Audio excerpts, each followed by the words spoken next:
ইচ্ছে না থাকা সত্ত্বেও পাপে জড়িয়ে পড়েন, তাহলে এই 8টি উপদেশ আপনার জন্য। তো সম্পূর্ণ ভিডিওটি দেখেন, আশা করি জানতে পারবেন।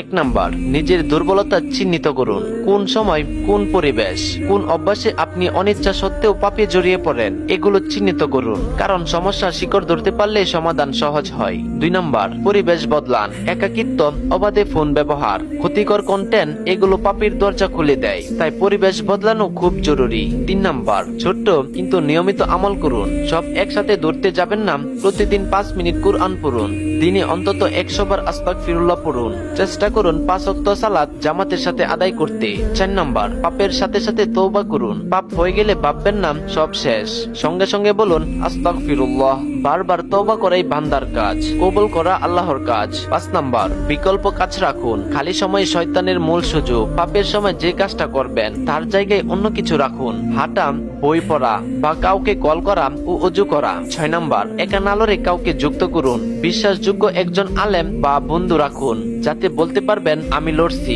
দোয়া করবেন। একা লড়াই কঠিন। 7 নাম্বার, নিরাশ হবেন না। আপনি ছাড়তে চান, এটাই আল্লাহর পক্ষ থেকে তাকওয়া। আল্লাহ বলেন, হে আমার বান্দা, তোমরা আল্লাহর রহমত থেকে নিরাশ হয়েও না। 8 নাম্বার, বিশেষ দোয়া। আল্লাহুম্মা ইন্নী আউযু বিকা মিন শাররি নাফসি, অর্থাৎ হে আল্লাহ, আমার নফসের অনির্দিষ্ট থেকে আমাকে রক্ষা করুন। সওয়াবের নিয়তে সবার কাছে পৌঁছে দিন।